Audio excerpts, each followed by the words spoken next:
সল্লু আলাইহি মা তালা'আশ শামসু ওয়াল কমার, সল্লু আলাইহি মা তালা'আশ শামসু ওয়াল কমার, বা'দ আজ খুদা বুজুর্গ তু হি কিসসা মুখতাসার, লা ইউমকিনু সানাউ কামা কানা হাক্কুহু, বা'দ আজ খুদা বুজুর্গ তু হি কিসসা মুখতাসার, লা ইউমকিনু সানাউ কামা কানা হাক্কুহু, বা'দ আজ খুদা বুজুর্গ তু হি কিসসা মুখতাসার। সমস্ত মানুষদের মধ্যে শ্রেষ্ঠ, নবীদের মধ্যে শ্রেষ্ঠ। আল্লাহ তাআলা যুগে যুগে নবী রাসূল প্রেরণ করেছেন মানুষের হেদায়েতের জন্য, কিন্তু তার একটা ইচ্ছা আল্লাহ তাআলা যে আমি সমস্ত নবীদের মধ্যে শ্রেষ্ঠ, সমস্ত মানুষদের মধ্যে শ্রেষ্ঠ একজন মহামানব সৃষ্টি করব, তাকে পয়দা করব, তাকে পৃথিবীতে আমি প্রেরণ করব। তাকে প্রেরণ করার জন্য পৃথিবীতে অনেক অলৌকিক ঘটনা তিনি ঘটাইয়া মুহাম্মদুর রাসূলুল্লাহ সাল্লাল্লাহু আলাইহি ওয়াসাল্লামকে পৃথিবীতে প্রেরণ করেছে। সম্মানিত হাজিরিন,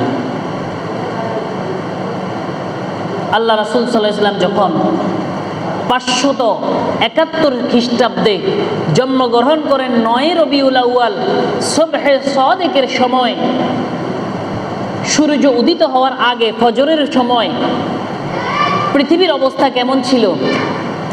এখন বর্তমানে বিজ্ঞানীরা পৃথিবীর মাটি পরীক্ষা করে, বাতাস পরীক্ষা করে, আগুন পরীক্ষা করে, পৃথিবীর অবস্থা পরীক্ষা করে।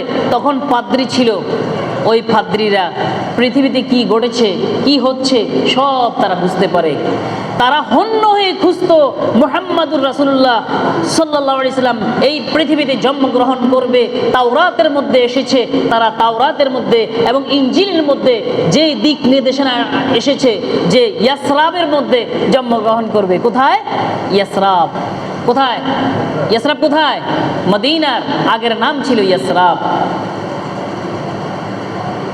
এই ইয়াসরাবে তারা ইয়াসরাবে যায় আগেই খোঁজখবর নেওয়া শুরু করে দিল। বাবার নাম এই হবে, দাদার নাম এই হবে, মাটি এরকম হবে, বাড়ি এরকম হবে, গঠন এরকম হবে।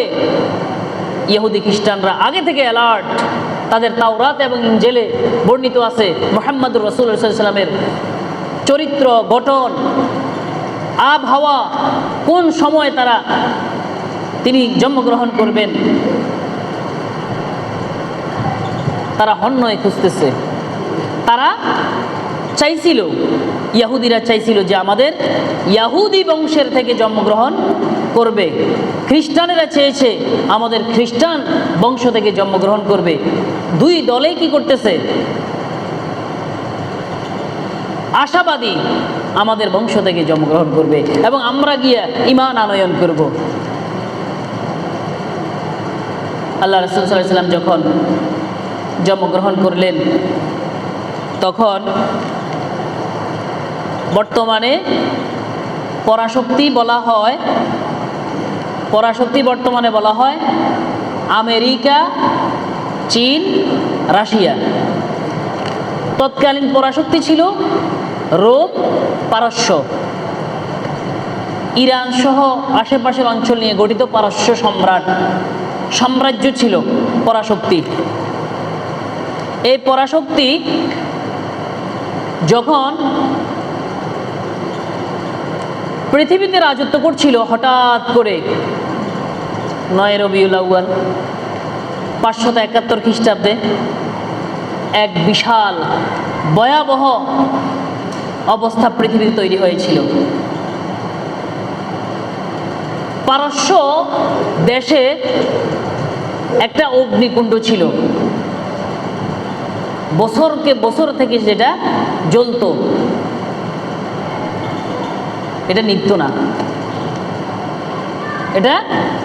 না, এই কুণ্ডুলিটা হঠাৎ করে 9 রবিউল আউয়াল নিভে গেল। যেটা বছরকে বছর জ্বলতো, মানুষ এটার পূজা করত, অগ্নি পূজা করত মানুষ, হঠাৎ করে সেটা নিভে গেল। পুরা পৃথিবীতে আলোড়ন সৃষ্টি হয়েছে যে পারস্যের অগ্নিকুণ্ড নিভে গেল। পৃথিবীতে নিশ্চয়ই বড় কোনো ঘটনা ঘটেছে। তো তৎকালীন বিজ্ঞানী ছিল পাদ্রীরা। এই পাদ্রীরা হন্য হয়ে খুঁজতেছে নিশ্চয়ই কোনো এক পৃথিবীর কোনো এক ভূখণ্ডে কোনো একটা বড় ঘটনা ঘটেছে। শুধু তাই নয়, পারস্য সম্রাট, তার নাম ছিল কেসরা। এই কেসরার রাজপ্রাসাদ ছিল অত্যন্ত সুদৃঢ় এবং মজবুত। রাজপ্রাসাদ থেকে 14টা ইট খসে পড়ে গেছে। তারা চিন্তিত হয়ে পড়ল। তখন ছড়িয়ে পড়েছে পৃথিবীর আনাচে কানাচে, নিশ্চয়ই পৃথিবীতে কোনো এক বড় ঘটনা ঘটেছে। তারা তো জানতো না যে কি ঘটেছে। আর যারা তখন ঈমানদার ছিল, তখন ঈসা আলাইহিস সালামের কি ছিল? উম্মতদের যুগ ছিল। ঈসা আলাইহিস সালামের উম্মতের মধ্যে যারা ঈসা আলাইহিস সালামকে মানত, তারা ওই সময় মুমিন ছিল। তারা ইনজিলের মধ্যে দেখানো পথ অনুযায়ী খুঁজতেছে। এরপরে হযরত আমিনা রাদিয়াল্লাহু আনহা তিনি বলেন, যখন মুহাম্মদুর রাসূলুল্লাহ সাল্লাল্লাহু আলাইহি ওয়াসাল্লাম জন্মগ্রহণ করেন, তো আমি নূর দেখেছি। পূর্ব থেকে পশ্চিমে ছড়িয়ে পড়েছে নূর, নূর ছড়িয়ে পড়েছে। তার ঘর আলোকিত হয়ে পড়েছে। চন্দ্র সূর্য মা আমিনাকে সালাম জানাচ্ছে। আরো পৃথিবীতে অনেক ধরনের পরিবর্তন হয়েছে। রাসূলুল্লাহ সাল্লাল্লাহু আলাইহি ওয়াসাল্লাম সেই নবীর উম্মত হওয়ার জন্যে আকাঙ্ক্ষা করেছিল অনেক নবী রাসূল। আর আমরা আকাঙ্ক্ষা ছাড়াই আল্লাহ রাব্বুল ইজ্জত আমাদেরকে কি করেছেন? এই নবীর উম্মত বানিয়েছেন। তো নবীর প্রশংসা, নবীর তারিফ, নবীর বাতলানো পথ অনুযায়ী চলা আমাদের উপরে দায়িত্ব, কর্তব্য। যেমন নবীর নাম, নবীর বাবার নাম, পিতার নাম, দাদার নাম, বংশের নাম, এগুলোও যেমন জানা দরকার, এবং সেই অনুযায়ী রাসূলুল্লাহ সাল্লাল্লাহু আলাইহি ওয়াসাল্লাম আমাদের জন্য কি দিক নির্দেশনা দিয়েছেন সেটাও আমাদের পালন করা দরকার। রাসূলুল্লাহ সাল্লাল্লাহু আলাইহি ওয়াসাল্লাম পৃথিবীতে আগমন করেছে, এই জন্য আমরা প্রত্যেকেই খুশি।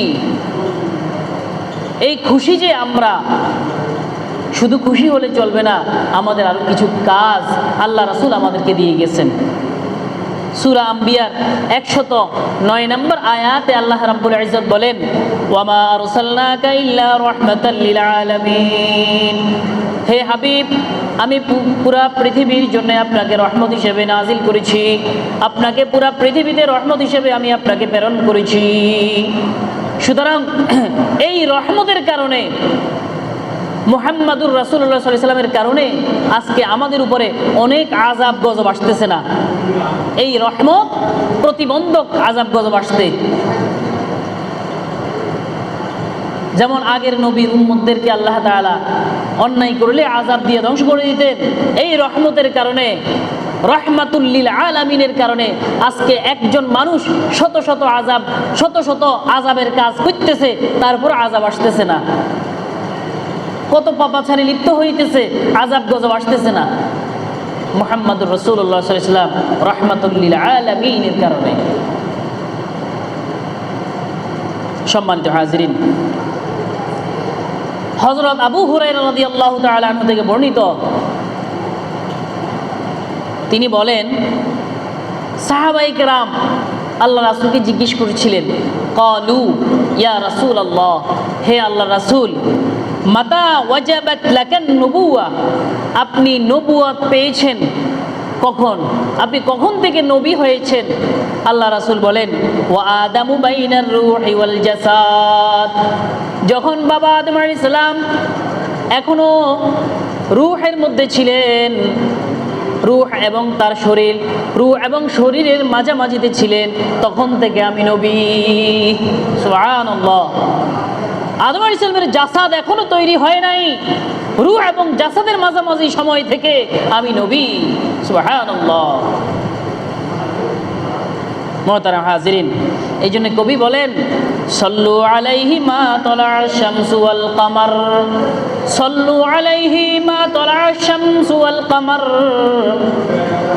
বাদাজ খুদা বুজুর্গতু হি কিসসা মুখতাসার, লা ইউমকিনু সানাউ কামা কানা হাক্কুহু بعد از خدا بزرگ تو ہی قصہ مختصر لا يمكن الثناء كما كان حقه بعد از خدا بزرگ تو ہی قصہ مختصر কবি বলেন সল্লু আলাইহি মা তালা আশ-শামসু ওয়াল কামার যতদিন পর্যন্ত চন্দ্র সূর্য উদিত হবে ততদিন পর্যন্ত তোমরা কি করো সল্লু আলাইহি মুহাম্মাদুর রাসূলুল্লাহ সাল্লাল্লাহু আলাইহি ওয়াসাল্লামের উপর দুরূদ প্রেরণ করো